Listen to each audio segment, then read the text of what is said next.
Nuestra iglesia se llama Tabernáculo de Restauración y por eso estamos como en esta serie donde estamos aprendiendo en verdad que una de las cosas que Dios desea es restaurar la imagen de Cristo en la vida de cada persona que se convierte a Él. Y una de esas primeras cosas que es importante, amados, es de hecho el nuevo nacimiento. Entonces, a partir del nuevo nacimiento, la persona, el creyente, tiene que comienza un proceso de crecimiento, de madurez, hasta poder convertirse en aquellas personas que Dios desea que seamos. Es decir que, como dice este texto, que ya lo vamos a explicar, que Cristo sea formado en nosotros.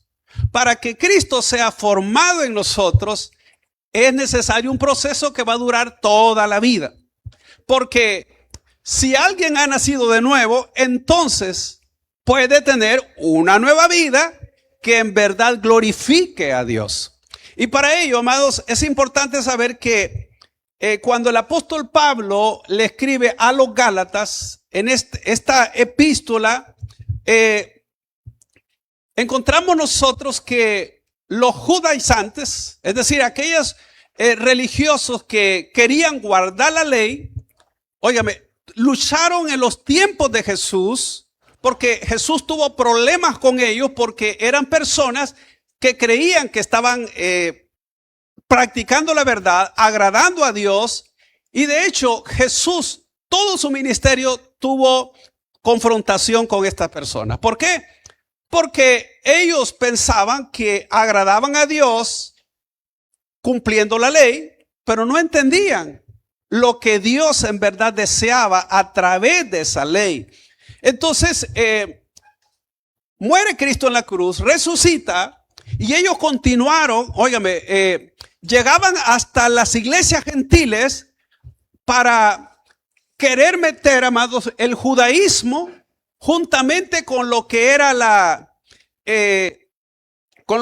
gracia, de tal manera que ellos querían que los convertidos siguieran la ley unida a la fe.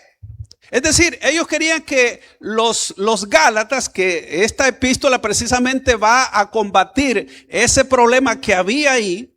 Entonces, el apóstol se interesa en que esta iglesia pudiese madurar, pudiese crecer y entender que la gracia va aparte de las obras de la ley, que la gracia es algo diferente a lo que la ley le enseñaba. Entonces, los Gálatas querían seguir las enseñanzas de los judaizantes, practicar la ley y, por supuesto, también mantener esa fe.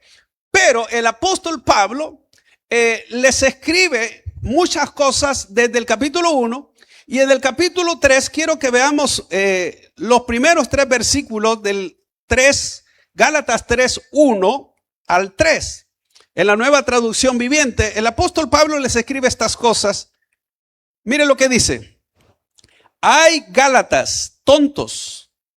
¿Quién los ha hechizado? Pues el significado de la muerte de Jesucristo se les explicó con tanta claridad como si lo hubieran visto morir en la cruz. Ahora imagínense, el apóstol que fundó esta iglesia en Galacia, les llama a ellos tontos en este epístola, en este versículo. Que es lo mismo que usted lee en la Reina Valera 60, insensatos.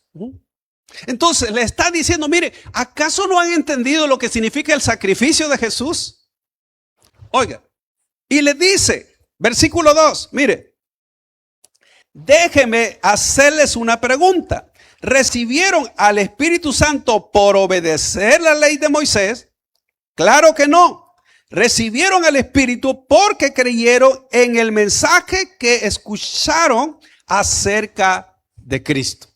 Oiga, entonces el apóstol estaba aclarando, miren señores, ustedes no recibieron al Espíritu Santo por escuchar o practicar la ley, sino le dice por creer en Jesucristo, en el mensaje del Señor. Y el versículo 3 dice, ¿será posible que sean tan tontos? Óigame, parece fuerte, pero él está haciendo que ellos pudieran entender en verdad de qué se trataba el evangelio. Oiga, después de haber comenzado su nueva vida en el Espíritu, porque ahora tratan de ser perfectos mediante sus propios esfuerzos. Y es que, óigame, la ley pretendía agradar a Dios cumpliendo los mandamientos que nunca los pudieron cumplir. Es decir, ellos siempre fallaron y seguían, amados. De hecho, Santiago les dice en su epístola, les dice que el que cumplía los mandamientos y fallaba en uno se hacía culpable de todos. Entonces, en otras palabras, la ley nadie la pudo cumplir. De hecho, el único que cumplió la ley fue Jesucristo. Pero óigame, los gálatas habían sido influenciados por los que predicaban la ley, porque ellos querían combinar ambas cosas. Cuando uno lee el libro de los Hechos en el capítulo 15, la iglesia, óigame, los apóstoles se reunieron para ver qué se podía permitir y qué no. Y cuando uno lee en el capítulo 15 de los libros de los Hechos, les dice que para los gentiles no estaba obligado a guardar la ley. No estaba obligado a circuncidarse. Entonces llegan a la conclusión que ellos lo que necesitaban era en verdad no tener más cargas de las que ponía la ley, sino entender que el sacrificio de Cristo era suficiente para las personas. De tal manera, amados, que la salvación no es por lo que yo haga, no es por lo que usted haga, es por la fe en Jesucristo. La fe en Jesucristo es la que nos perdona, nos limpia de pecados. La sangre de Jesucristo lo hace todo y nosotros, a partir de que tuvimos un encuentro con Cristo, hay un compromiso de vivir una vida que agrade a Dios, no por las obras de la ley, sino por esa fe que hace que vivamos para agradar a Dios. Entonces, aquí podemos ver que Pablo le dice, miren, yo no deseo que ustedes vivan de acuerdo a la ley, sino que Cristo sea formado en vosotros.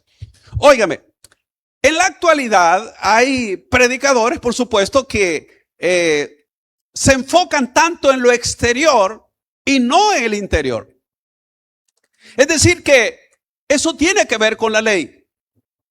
Por ejemplo, usted ve en los tiempos de Jesucristo, los religiosos se vestían con ropas muy que mostraban santidad. Por ejemplo, los sacerdotes se vestían, amados, con una ropa que les mostraba a los demás que eran personas muy consagradas, muy santas. Y hay personas que creen en la actualidad que piensan, amados, que el hecho de no maquillarse los hace santos. El hecho de no, por ejemplo, no usar pantalones los hace santos. Claro, no estoy diciendo, amados, que no tiene que ver algo lo exterior con lo interior. Por supuesto, pero el enfoque no está en el exterior, sino en el interior. Y cuando el interior es transformado, el exterior también. Pero el enfoque no está en lo exterior. No. Entonces, viene el apóstol Pablo y volvemos a leer el Gálatas 4:19, que dice, Gálatas 4:19 dice, hijitos míos. Óigame, la palabra hijitos viene del griego teknion y es un diminutivo de la palabra griega teknon, que significa niño. Oiga, Entonces, tecnón significa niño, pero la palabra aquí es hijitos. Es como que le diga, mira, niñito. O sea, pero esta expresión no es que signifique niñito, sino que es un término lleno de ternura y afectuoso dirigido por un maestro, según lo dice el diccionario de palabras griegas de Bain, dice que es un término lleno de ternura y afectuoso dirigido por un maestro a sus discípulos bajo circunstancias que demandan una interpelación tierna. Entonces, el apóstol le dice hijitos. Y esta expresión no solo la usó el apóstol Pablo, sino que también el mismo Señor Jesús. Allá en Juan capítulo 13, versículo 33, le llamó hijitos también a los apóstoles. El apóstol Juan también le llamó hijitos en una de las epístolas a los creyentes. Y aquí el apóstol Pablo les está llamando hijitos a los hermanos de Galacia. Ahora, Pablo no habla, amados, con una autoridad fría, sino como un padre a sus hijos, por eso le llama hijitos. ¿Y por qué le llama hijitos? También, amado, porque él los había ganado para Cristo. Entonces, él era el padre espiritual de ellos. Entonces, y por eso es que le llama hijitos. Entonces, Pablo deseaba que Cristo entonces fuese formado en ellos, según lo vemos en este versículo. Pero, quiero que veamos el versículo 20, Gálatas 4:20. Quisiera estar con vosotros ahora mismo y cambiar de tono, pues estoy perplejo en cuanto a vosotros. Oiga, el apóstol les escribe la carta porque no podía estar presente. Les dice, mire, ¿cómo quisiera cambiar de tono? Es decir, que ustedes pueden entender lo que les estoy diciendo. Entonces, eso es lo que les está explicando el apóstol Pablo. Pero fíjese bien, dice, por quienes vuelvo a sufrir dolores de parto. Siempre el 4:19. Oiga, dice, por quienes vuelvo a sufrir dolores de parto. Ahora, ¿qué significa sufrir dolores de parto? Por supuesto, un hombre, nadie aquí ha sufrido dolores de parto, ¿verdad? Los hombres, ¿verdad? Las mujeres sí saben. Bueno, las que han tenido hijos, ¿verdad? Ahora no, te dice, por quienes, por favor, ahí está. Entonces, ¿por quienes vuelvo a sufrir dolores de parto? La pregunta, ¿por qué le dice que vuelve a sufrir dolores de parto? ¿Acaso el apóstol Pablo, como dicen en Oriente, bueno, aquí por aquí te di, los parió? Hay gente que así le llama, los parió. Entonces, ¿acaso él fue el que dio a luz a los Gálatas? De hecho, el apóstol Pablo fue el que ganó a los Gálatas para Cristo. Ahora, ¿pero por qué le dice que vuelve a experimentar dolores de parto? Entonces, ¿qué significa? Que Pablo les predicó el evangelio por primera vez. Cuando lo hizo, experimentó sufrimiento, persecuciones y luchas para que ellos nacieran espiritualmente.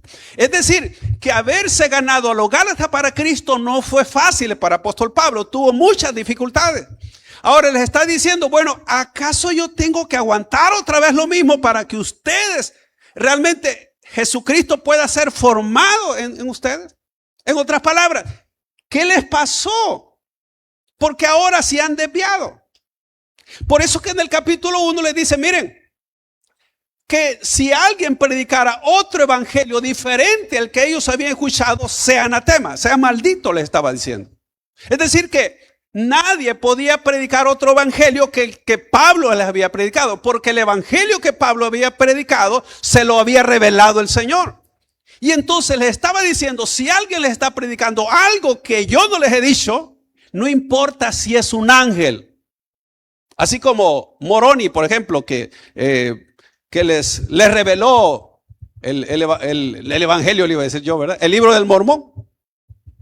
Ese es otro evangelio diferente. Entonces, ese, según la Biblia, es maldito. O sea, nadie puede predicar otro evangelio que el que ya está predicado. ¿Ve? Entonces debemos entender que ellos habían recibido a Cristo, habían recibido el mensaje de las buenas nuevas, pero venían los judaizantes a predicarles otra cosa. Y ellos los habían recibido. De tal manera que querían practicar la gracia y hacer las obras de la ley. Y el apóstol Pablo dice, miren señores, ustedes están confundidos. Por eso que les llama tontos en el capítulo 3, versículo 1. Entonces dice, ¿por quién vuelvo a sufrir dolores de parto? Es decir, no es porque ellos necesitaban nacer de nuevo otra vez, sino necesitaban volver a la madurez. Y óigame, amado, realmente es como una madre que dio a luz un hijo, pero ve a su hijo gravemente enfermo y sufre intensamente hasta verlo sano otra vez. Una madre, por ejemplo, que tiene un niño enfermo, o un padre también, sufre al ver a un hijo enfermo. Y los Gálatas, ellos, realmente el apóstol Pablo estaba decepcionado con ellos por el hecho que se habían apartado de las enseñanzas que él les había dado. Ahora, entonces, note la expresión en el texto, dice, hasta que Cristo sea formado en vosotros. Ahora le pregunto, ¿qué significa o qué entiende usted la expresión que Cristo sea formado en vosotros? ¿Cómo es posible que Cristo pueda ser formado? Ahora, quiero que entienda lo siguiente. Hemos visto en uno de los temas pasados que según Romanos 8:29 dice que para que fuesen hechos conforme a la imagen de su Hijo. Y 2 Corintios 3:18 dice que somos transformados de gloria en gloria en la misma imagen. Y también Efesios 4:13 dice, hasta que todos lleguemos a la medida de la estatura de la plenitud de Cristo.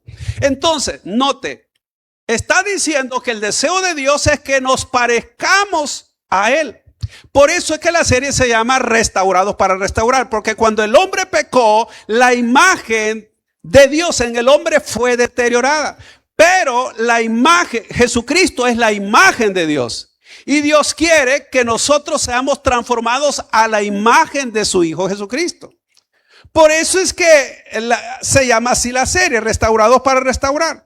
Pero el título de lo que estamos hablando es ser conformado a la imagen de Jesucristo. Entonces, el apóstol acá está diciendo que a los Gálatas que el deseo que él tenía no era que guardaran la ley, sino que Cristo fuese formado en ellos. Ahora bien, ¿cómo es posible que Cristo pueda ser formado en nosotros? Óigame, esto quiere decir reflejar cada vez más el carácter de Cristo. En otras palabras, el deseo de Dios es que todos nosotros reflejemos el carácter de Jesús. La pregunta es, ¿cómo es el carácter de Cristo? ¿Y a qué se refiere? Se refiere precisamente a cómo era Jesús. Es decir, su vivir, su caminar, su relación con las demás personas, sus actitudes. Y esto está en Gálatas 5, 22 y 23, donde habla del fruto del Espíritu. Si me pueden poner Gálatas 5, 22, por favor. Sé que todos conocemos lo que la Biblia dice del fruto del Espíritu. Ahora, mire lo que dice acá. Mas el fruto del Espíritu es amor, gozo, paz, paciencia, benignidad, bondad, fe.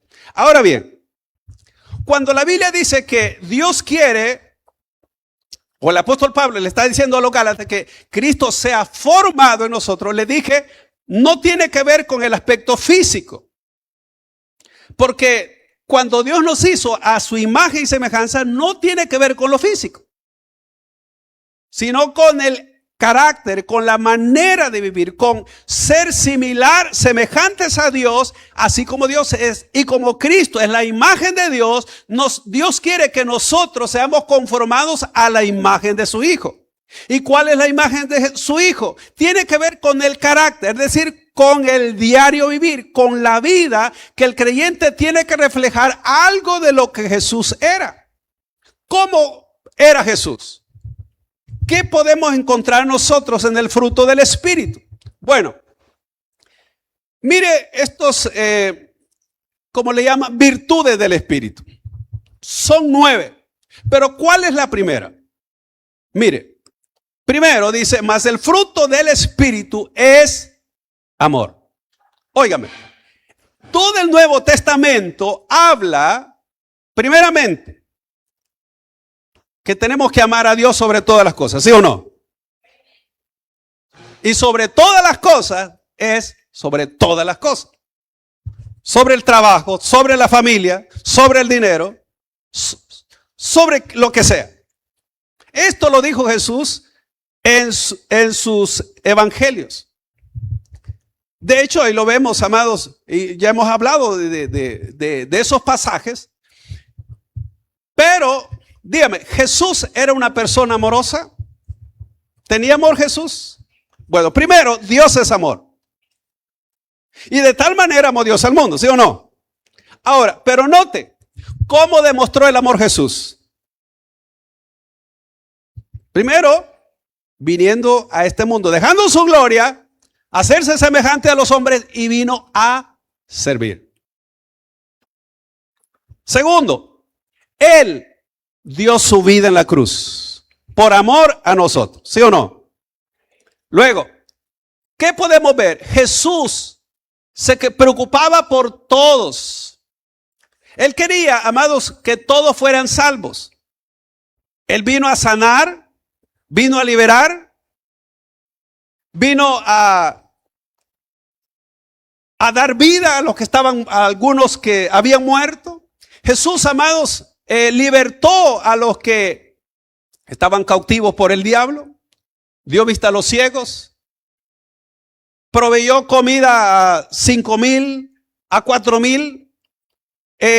Jesús estuvo ahí y llegó a la necesidad de cada persona. Jesús nunca guardó rencor con nadie, ni con Judas que lo entregó.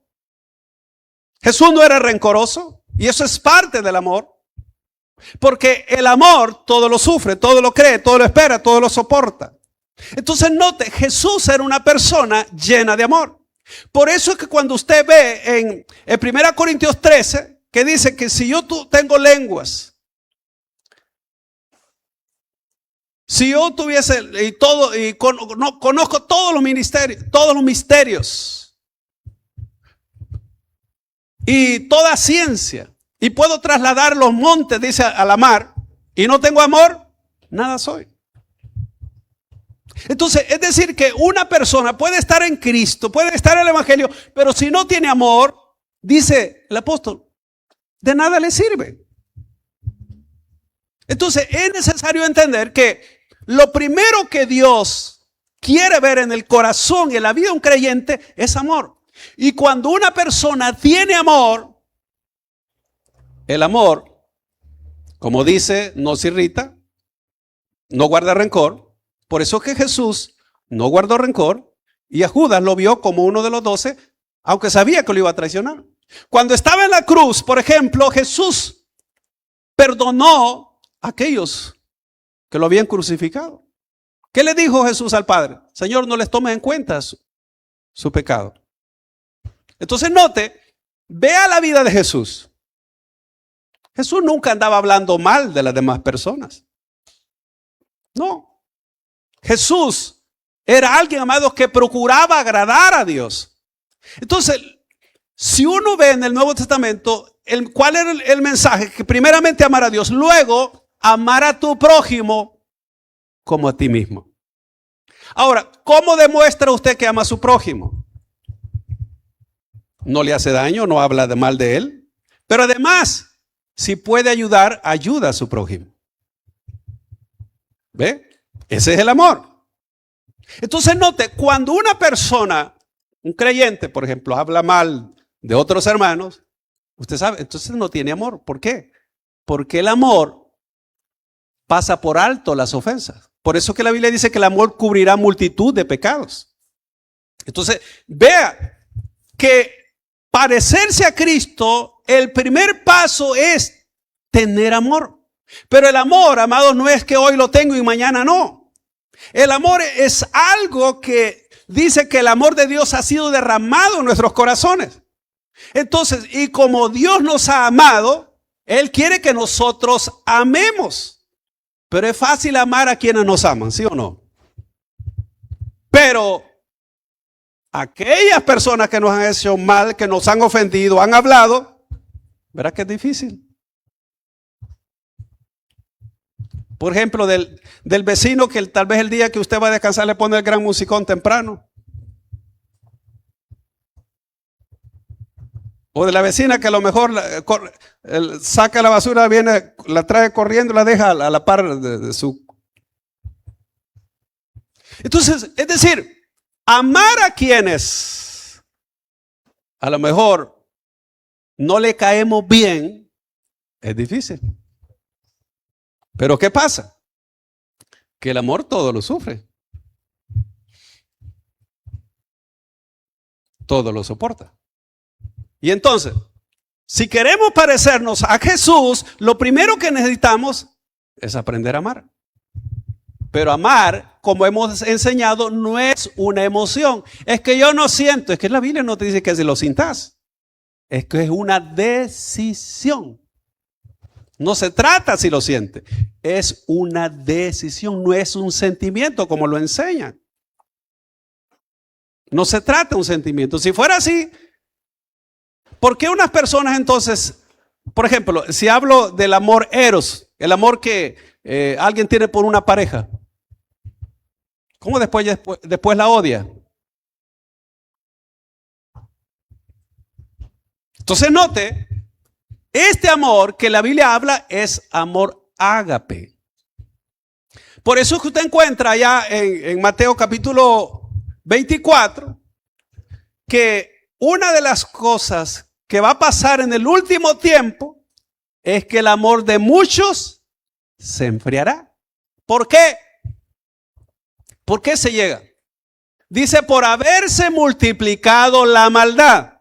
Es decir, hemos recibido daño, han hablado, nos han traicionado, han dicho cosas, nos han fallado y el corazón se vuelve duro. Y dice, no, yo otra vez no me vuelve a pasar. Entonces la persona se endurece su corazón, pero es porque la maldad se ha multiplicado. Pero esa muestra que estamos al final de los tiempos. Pero volviendo entonces, ¿cómo podemos reflejar el carácter de Cristo? Primero, demostrando amor. Y el amor se demuestra, no solo se dice. ¿Ve? Ese es el punto. No solo se dice. Se demuestra en acciones, pues. Se demuestra en acciones. Jesús lo demostró con las personas y con sus discípulos. Entonces, ¿cómo se demuestra o cómo demuestra que usted ama a Dios primeramente? ¿Cómo mostramos el amor hacia los demás, hacia la iglesia, hacia la obra de Dios? ¿Cómo lo demuestra? Porque hasta eso incluye. Usted no puede decir que ama a Dios, pero no ama la obra de Dios. Y no puede amar la obra de Dios en la mente. Lo ama con las acciones que usted demuestra para la obra de Dios. Porque usted quiere ver que la obra de Dios prospere, que la obra de Dios avance. Entonces, note. Entonces, si queremos parecernos al Señor, lo primero que necesitamos es amor. Y el amor, como todos los demás frutos del Espíritu o virtudes del Espíritu, el primero es amor. Él va a la cabeza. Por eso es que Jesús enseñó, y en las epístolas vemos la importancia del amor. ¿Por qué? Porque eso es lo que predomina en el Nuevo Testamento. La Biblia dice que Dios es amor. Y Cristo dijo, en esto conocerán todos que sois mis discípulos, en que os améis los unos a los otros. Así que, en otras palabras, hay que trabajar mucho en esa área, en el amor. Pero hay que pedir la ayuda del Espíritu Santo. Pero el siguiente, el gozo. El gozo, amados, no quiere decir que usted toda la vida va a andar con los dientes pelados. Es que el gozo está en el corazón, pero se demuestra con el diario vivir. La Biblia dice que el gozo del Señor es nuestra fortaleza. Entonces, el gozo no es algo, amados, que tiene que ver con que si yo no tengo problemas, entonces tengo gozo. No, el gozo es algo que en verdad viene del Espíritu, porque Él nos hace a nosotros personas que aprendemos a confiar y a depender de Dios, no importando las circunstancias. Amado, el gozo tiene que permanecer. De hecho, usted encuentra que el apóstol Pedro dice que una persona tiene que tener por sumo gozo cuando se halla en diversas pruebas. Entonces, el gozo no habla el hecho de decir que no tiene dificultades. Jesucristo, piense en la vida de Jesús. ¿Usted cree que Jesús era una persona amargada?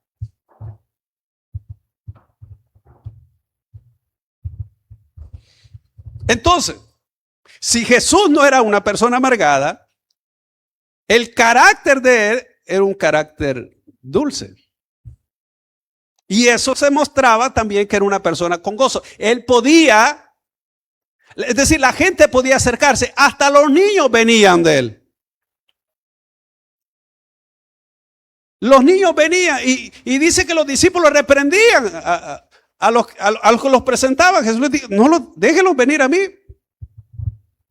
Entonces, oiga, para que los niños se acercaran a Jesús, era porque Jesús era amoroso, era tierno, pero también era una persona que tenía gozo. No le veían la cara de religioso.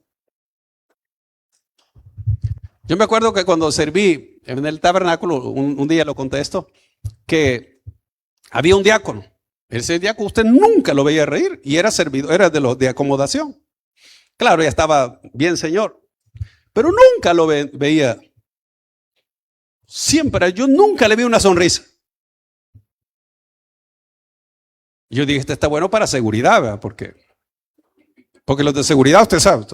Sí. Él, amados, ¿por qué? Porque yo, según mi criterio, él quería demostrar como la santidad con el semblante. Y es que hay personas que piensan que entre más serios son, más santos son. Dios es santo y Dios no es amargado. Por eso Jesús no era una persona amargada, era una persona gozosa. Si no, como digo, los niños no se iban a acercar a él. Entonces ahí podemos ver que el gozo es algo donde el creyente debe demostrar en su diario vivir. Lo demuestra en su casa, en el trabajo, en el ministerio, en el servicio. Entonces, el fruto del Espíritu, amor, gozo, pero también es paz. Ahora, la paz es algo que el Señor nos dio.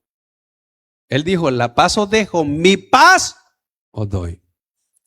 La paz habla de tener ese espíritu sereno y tranquilo. No vaya a pensar que Jesús algunos días amanecía, como decimos los salvadores, de malas pulgas, ¿verdad? Mira, no se me acerquen, les dicen los discípulos. Entonces, amado, Jesús era una persona que tenía paz en su corazón. Cuando alguien tiene paz en su corazón es porque tiene un corazón libre de ofensas, libre de amargura, libre de resentimiento, libre de odio. Es una persona que, como ama a los demás, tiene él una paz que gobierna su corazón y gobierna su mente.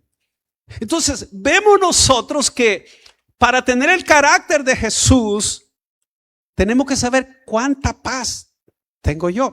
Y óigame, solo teniendo paz podemos dar paz. Nadie no puede dar lo que no tiene. Es más, la Biblia dice que bienaventurados los pacificadores. Usted sabe, hay gente que busca pleito, pero los creyentes son pacificadores. Es decir que nadie tiene problemas con usted porque usted es una persona pacificadora. Eso es parte de lo que es el carácter de Cristo en la vida de una persona. Ahora, si alguien dice, es que yo así soy, siempre ha sido así, significa que Cristo no ha trabajado el carácter suyo. Necesita rendir esa área al Señor. Es decir, Señor, te entrego esta área. Tengo un mal carácter horrible. Entonces, para que tenga paz, debe permitir que Cristo more en su corazón y le ayude, amados, para que sus pensamientos sean transformados. Entonces, note que esa es parte de lo que tiene que ver con que Cristo sea formado en nosotros. Ser personas de paz. Pero la cuarta virtud del Espíritu es paciencia. Amados, paciencia no significa que usted aguante, pero ya está por explotar. No, paciencia es que a pesar de que le traten mal, a pesar de que le hayan ofendido, a pesar de las situaciones que pasan, usted se mantiene sereno, se mantiene tranquilo. Y no quiero explicar en detalle porque me llevaría tiempo explicar cada una de las virtudes del Espíritu. Hace años, muchos años, prediqué una serie de las 9 virtudes del Espíritu, pero uno por cada domingo. Entonces, no es mi deseo, por supuesto, predicárselo en detalle, pero note, habla de la paciencia. Mire, la paciencia significa que podemos aguantar a los demás sin alterarnos. Por eso es que el apóstol Pablo escribe a los Efesios capítulo 4, dice, soportaos los unos a los otros en amor. Si alguien tiene amor, puede aguantar las fallas de otros. Pero si no tiene amor, entonces eso tampoco va a demostrar la paciencia. Porque la paciencia le ayuda a que la persona no se altere. Claro, todos tenemos, amados, esa área, ¿verdad? Donde algunos dicen que son de mecha corta, otros no tienen mecha. De una vez explota. Entonces, amados, pero el creyente tiene que aprender a tener esa paciencia. ¿Ve? A saber aguantar sin alterarse. Mire, todos tenemos gente, amados, que a lo mejor nos quieran sacar de nuestras casillas. Pero como usted es una persona paciente, sabe aguantar sin poder reventar. Entonces, ¿quiere saber cómo era Jesús? Y si queremos parecernos a Jesús, tiene que ser el fruto del Espíritu. Amor, gozo, paz, paciencia. Y luego dice, benignidad. ¿Qué es la benignidad? ¿Qué es la benignidad? Mire, la palabra benignidad se refiere a la amabilidad, dulzura, ternura y disposición misericordiosa para tratar a los demás. Es una actitud de gracia que busca el bienestar de otras personas. Implica tratar a otros con respeto y compasión, ser paciente con las debilidades ajenas. mostrar un carácter afable, incluso cuando uno tiene autoridad, podría actuar con dureza. Un cristiano benigno habla con suavidad, corrige sin humillar, perdona con facilidad, es accesible y compasivo.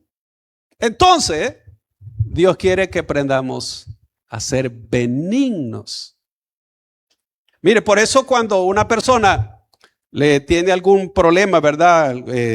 Algún tumor o le hacen una biopsia para ver si es benigno o maligno. Si es benigno, le dicen, no se preocupe, es benigno. Pero cuando es maligno, dice, preocúpese. Entonces la benignidad tiene que ver entonces con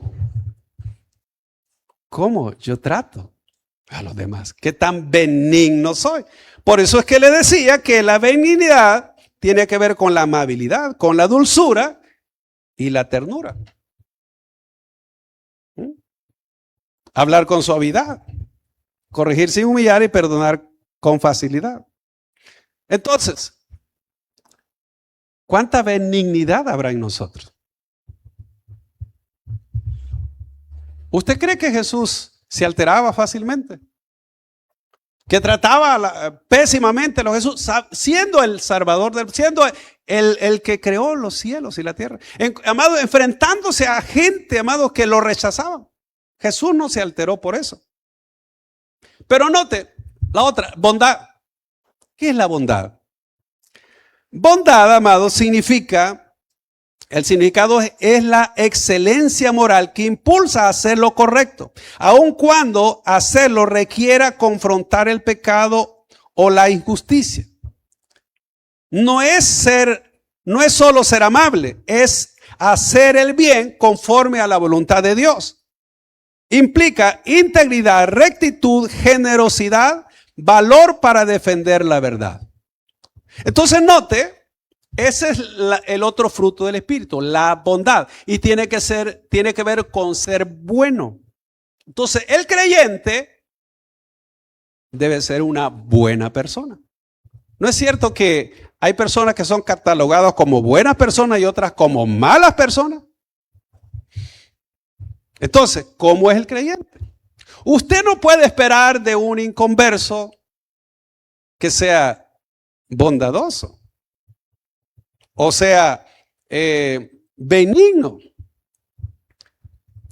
Hoy después de este servicio, había un fulano que se había parqueado en la acera y estropeaba la entrada para el parqueo, para uno de los parqueos.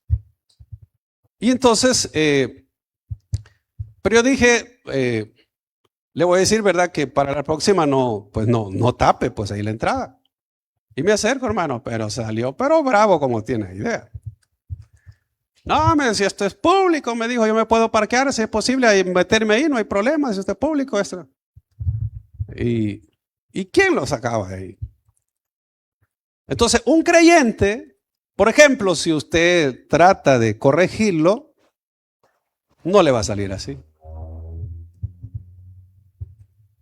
Claro, la Biblia dice que el que corrige al escarnecedor se acarrea mancha. Eso ya lo dice la Biblia. Entonces, claro, yo lo sé. Entonces, y ahí se cumple. Yo dije, pues la Biblia tiene razón. Pero yo le dije, mire, yo vivo en este pasaje, me dijo.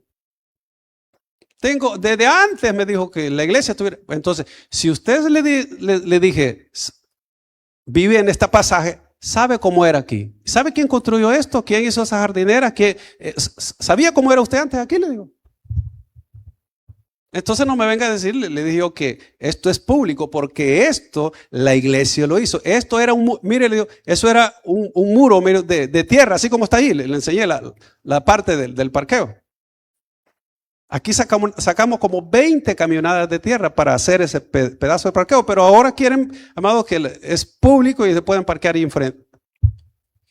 Entonces, claro, una persona, amados, que no tiene a Cristo, va a actuar de esa manera, pero un creyente va a reconocer, decir, bueno, hay que respetar. Yo le dije, mire, hay un dicho por ahí, le digo que el derecho ajeno es la paz.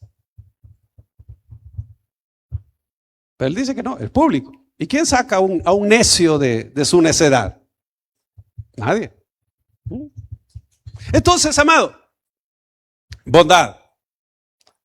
Bondad. Luego, fe. Sí, yo sé que todos tenemos aquí fe. Si usted no hubiera aceptado a Cristo, entonces le dijera que no tiene fe. Pero de un momento usted recibió a Cristo porque tiene fe. La Biblia dice que Dios a todos nos ha dado una medida de fe.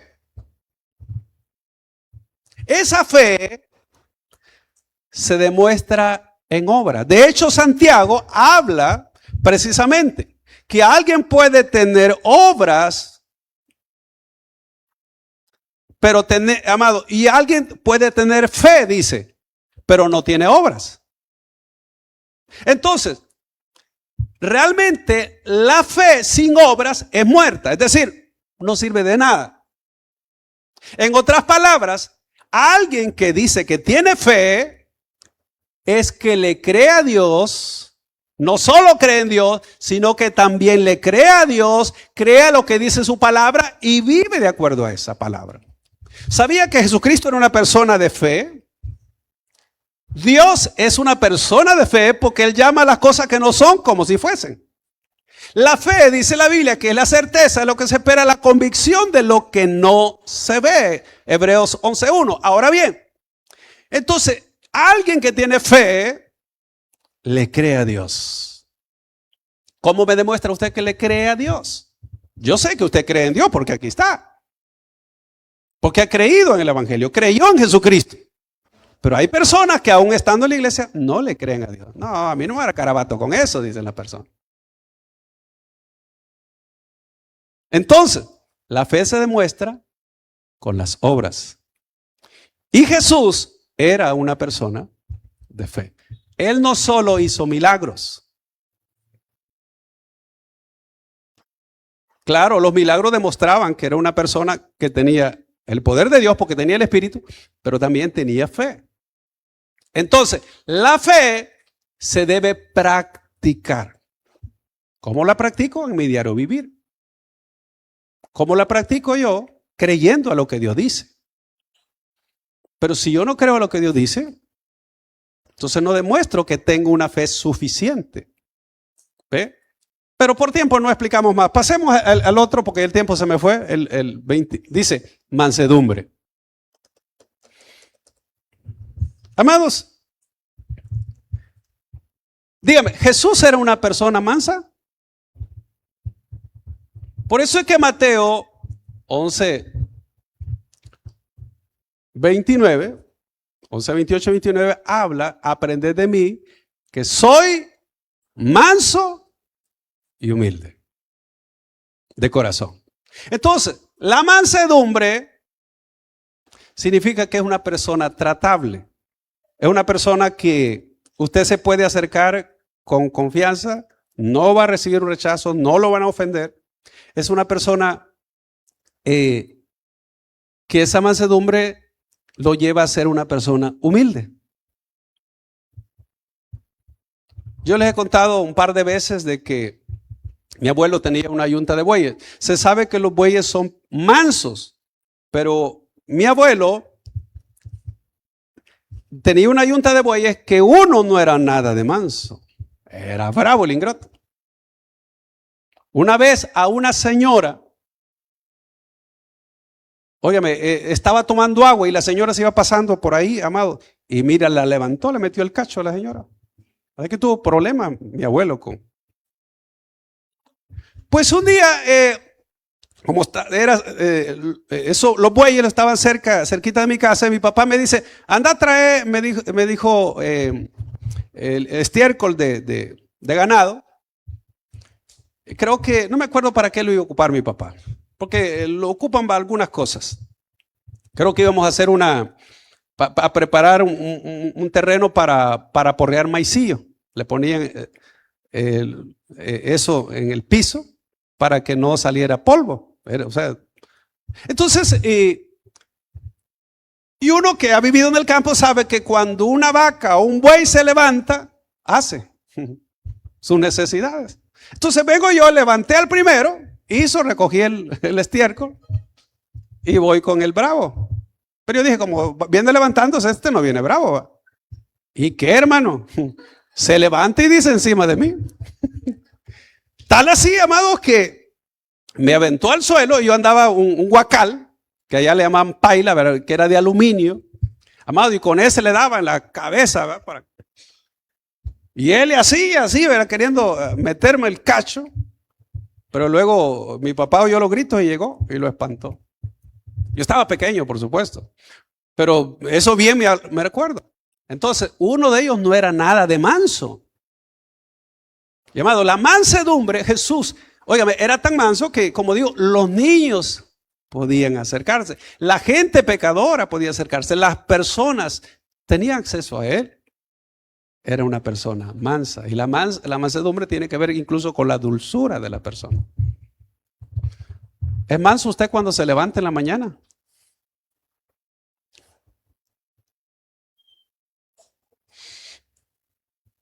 Amados, eso es parte del carácter de Jesús. Y terminamos con el último, templanza.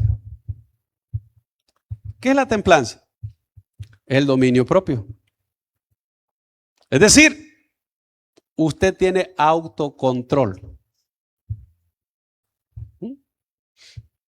No se sale de sus casillas fácilmente.